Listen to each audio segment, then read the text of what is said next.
ETF index mutual funds నేర్చుకుని stock మార్కెట్లో రాణించాలనుకుంటున్నారా? వెంటనే ఈ నెంబర్కి కాల్ చేయండి. మహాశివరాత్రి శుభాకాంక్షలు రమ్మ గారు.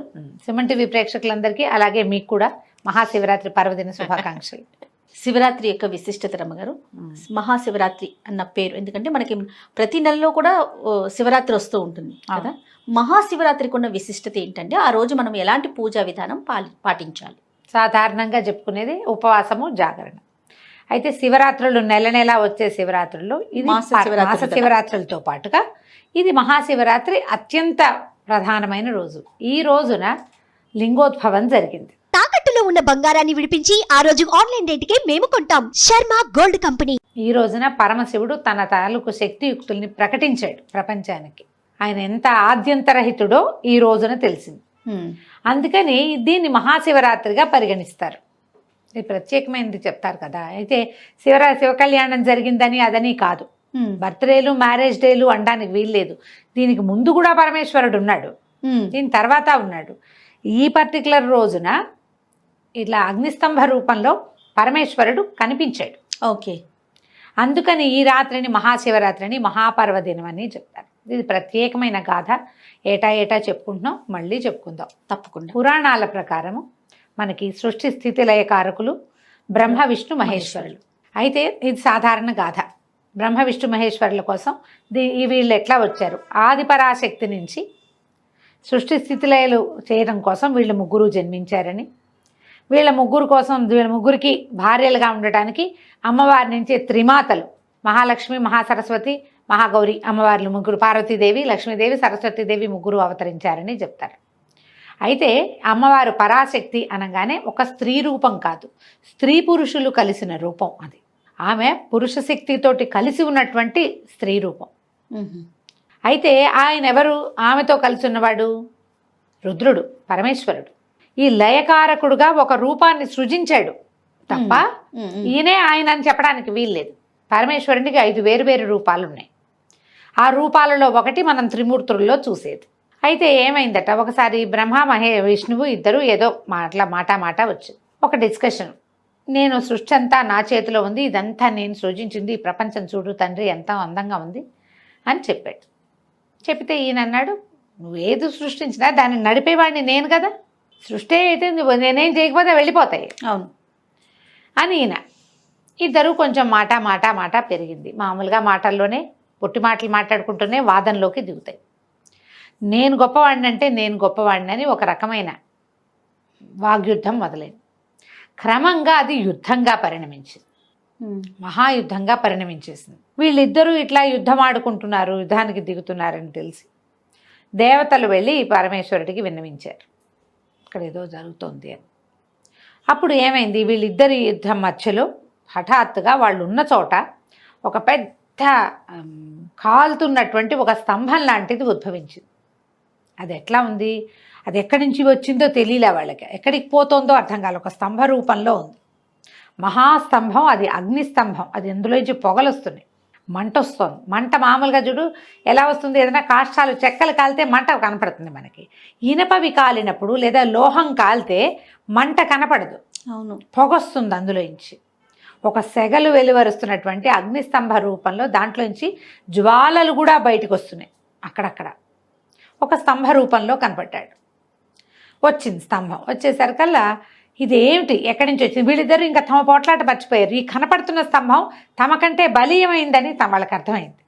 ఏం చేశారు ఇద్దరు, సరే నువ్వు పైకి వెళ్ళు, నేను కిందకి వెళ్తా. ఆద్యంతాలు ఇది ఎక్కడి నుంచి మొదలైంది, ఎక్కడికి వెళ్తోందో చూద్దాం అనుకున్నారు. విష్ణువు దాని యొక్క ఆదిని కనుక్కోవటం కోసం పాత కింద వైపుకి ప్రయాణం చేశాడు గరుత్మంతుడికి. బ్రహ్మదేవుడు హంసవాహనం ఎక్కి పైకి బయలుదేరాడు. ఎంత వెళ్ళినా దాని తుది మొదలు తెలియలే. విష్ణువు కింద దాకా వెళ్ళి దాని ఆదిని నేను కనుక్కోలేకపోతున్నానని గ్రహించి ఇది నాకంటే బలవత్తరమైంది అని నమ్మి పైకి వచ్చేసాడు. ఈ పైకి వెళ్తున్నటువంటి బ్రహ్మదేవుడికి విసుగు పుట్టింది. కానీ ఇది తనకంటే బలమైందని చెప్పబుద్ధి కాల ఆయనకి.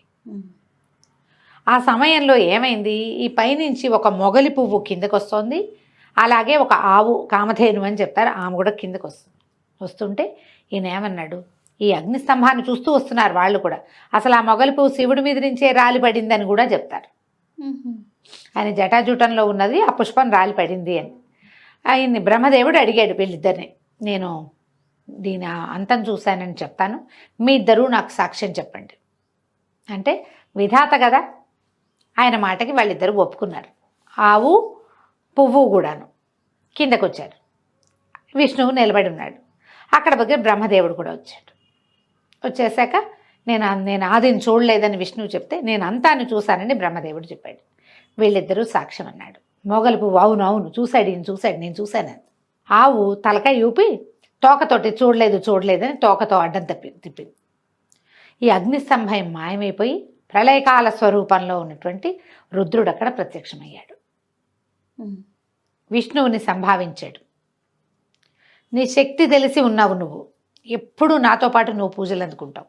నీ పేరుతో పూజ చేస్తేనే కానీ ఆ పూజ నేను వల్లను, నువ్వు ఉండాలి ప్రతి పూజలో. నీతో పాటే నాతో పాటు నువ్వు, నీతో పాటు నేను అని చెప్పి బ్రహ్మదేవుడికి ఏం చెప్పాడంటే, నీకు పూజార్హత లేదు, నువ్వు అబద్ధం చెప్పావు కాబట్టి. సృష్టి చేసిన వాడివైనా నీకు దేవాలయాలు ఉండవు, నీకు పూజార్హత లేదు అని చెప్పి బ్రహ్మని పూజార్హత నుంచి తొలగించి, ఈ వీళ్ళిద్దరు ఉన్నారుగా, ఈ పువ్వును ఆవు కామధేను పువ్వుకి ఏం చెప్పాడంటే, నువ్వు అబద్ధం చెప్పావు కాబట్టి, నువ్వు అబద్ధం చెప్పావు కదా, అందుకని నీకు ఇంకా పూజార్హత లేదు, ఎప్పుడూ నా పూజలో నిన్ను వాడరు అనేసరికి అలా వలవలా ఏడ్చిందట మొగలి పువ్వు. నీ దర్శనం అయ్యాక కూడా అనృత దోషం అంటుతుందా నాకు? నేను చూశాను కదా, నేను భగవద్ దర్శనం అయ్యాక అన్ని పాపాలు పటాపంచలైపోవాలి కదా, నువ్వు దర్శనం ఇచ్చావు, నా పాపం అంతా పోవాలి కదా అంటే. అప్పుడు ఆయన ఏమన్నాడంటే, నా మీద పూజార్హత ఉండదు కానీ నాకు ఛత్రం పట్టేటప్పుడు నిన్ను వాడతారని. పరమేశ్వరుడి ఛత్రంగా మొగలి రేకుల ఛత్రాన్ని కనపడతారు. కొన్ని దేవాలయాల్లో కనపడుతుంది అది. అయితే మనం ఇలా చెప్పుకుంటాము, కానీ మనకి మొగలి రేకులతో పూజ చేసే ఒక శివాలయం మనకి హైదరాబాద్ దగ్గరలో ఉంది.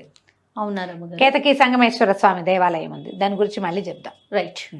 అయితే అక్కడి నుంచి కామధేనువుకి ఏం చెప్పాడంటే, ఆవుకి నువ్వు ముఖంతో అబద్ధం చెప్పావు, నీ ముఖానికి పూజార్హత లేదు, కానీ తోకతో నిజం చెప్పావు కాబట్టి నీ పృష్ఠభాగానికి వెనక భాగానికి పూజార్హత లభిస్తుంది.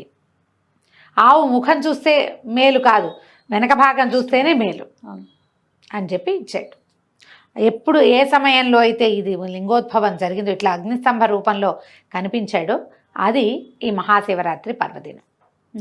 ఈ మాఘ బహుళ శివరాత్రి రోజున ఆయన కనిపించాడు. చతుర్దశి అన్నమాట. అదేంటి త్రయోదశి చతుర్దశి కలిసి ఉండాలి, ఇలా లెక్కలు చెప్తారు. ఈ రోజున చతుర్దశి రోజున కనిపించాడు. అందుకని ఆ ఏ దినాన్నైతే ఇది జరిగిందో ఆ రోజుని మహాశివరాత్రిగా పరిగణించమని పరమేశ్వరుడిచ్చిన ఆజ్ఞ చొప్పున అప్పటి నుంచి ఈ మాఘంలో వచ్చేటువంటి ఈ చతుర్దశిని, ఈ శివరాత్రిని మహాశివరాత్రిగా పరిగణిస్తున్నారు. ఈ సంవత్సరం అంతా ఉన్న శివరాత్రులు చేయలేకపోయినా ఈ ఒక్క శివరాత్రి నాడైనా మహాశివరాత్రి కాబట్టి ఎంతో కొంత ఉపవాసము, ఎంతో కొంత పూజ, ఓ దేవాలయ దర్శనము, అభిషేకం చేయటము. పరమేశ్వరుడి అభిషేక ప్రియుడు, ఎక్కువ అక్కర్లా, గంగాజలమే అక్కర్లా, మామూలు నీళ్ళు మంచినీళ్ళు తీసుకుని గంగేసి ఏమైనా చేయవా అని దాంట్లోకి మనం నదుల్ని ఆవాహన చేసుకుని ఆ నీళ్లు పోసినా స్వీకరిస్తాడు. ఓ 3 ఉద్ధరణల నీళ్ళు మన ఇళ్లలో అల్మార్లలో అక్కడ ఇక్కడ శివలింగాలు షోపీసులుగా పెట్టుకుంటాం. ఆ షోపీస్గా పెట్టిన శివలింగాన్నైనా ఈ రోజున మనం చక్కగా పెట్టుకుని శుభ్రంగా ఒకసారి కడిగి కాస్త భస్మం అలది ఓం నమ శివాయ అని సాధారణంగా అందరు చెప్పే మాటతోటే మనం అభిషేకం చేసినా అభిషేక ఫలితం లభిస్తుంది. చుట్టుపక్కల దేవాలయాల్లో ఎక్కడికైనా వెళ్ళి ఎక్కడైనా అభిషేకానికి డబ్బులు కట్టి స్వయంగా పాల్గొనగలిగితే పాల్గొని అభిషేక దర్శనం చేసి అభిషేక తీర్థాన్ని తీసుకుంటే మంచి ఫలితం లభిస్తుంది. ఇది దీని వెనకాలన్న గాథగా ఇది చెప్తారనమాట. ఓకే. ఈ రోజున చేసిన వాళ్ళు అభిషేకం చేసినా, అర్చన చేసినా, దేవాలయంలో మారేడు దళాలు ఇచ్చినా, ఎవరైనా ఈ పూజ చేసుకునే వాళ్ళకి సహాయం చేసినా ముక్తి లభిస్తుంది. మరి శివపార్వతుల కళ్యాణం కూడా చేస్తాం కదా రమ్మగారు. అంటే ఇప్పుడు దాన్ని ఈ సమయంలో అయ్యిందని చెప్పడానికి వీల్లేదు. శాంతి కళ్యాణాలు అంటారు, ఎక్కడైనా చేస్తారు. అవి కొన్ని చోట్ల ప్రాంతాల్లో కనపడుతుంది. అవును.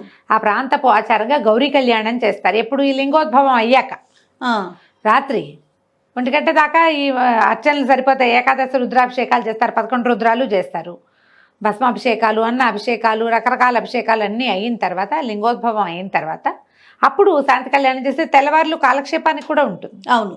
కాలక్షేపం చేయడానికి కూడా చేయొచ్చు. కొన్ని ప్రాంతాల్లో చేస్తారు, అందరూ అన్ని చోట్ల అయితే చెయ్యరు. శాంతి కళ్యాణం అంటారు.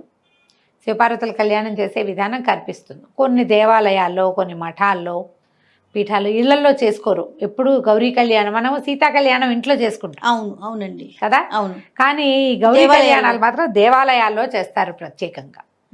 విశేషమైన విధి విధానాలు ఉంటాయి ఆ కళ్యాణానికి, అందుకని అట్లా చేస్తారు. తక్కువ ప్రాంతాల్లో ఎక్కడైనా అవకాశం ఉండి మీరు జాగారం చేయదలుచుకుంటే చక్కగా దేవాలయానికి వెళ్ళి శివపార్వతుల కళ్యాణం కళ్ళారా చూడొచ్చు, అవకాశాన్ని బట్టి. తప్పకుండా రమ్మగారు. నమస్తే. నమస్తే జయ.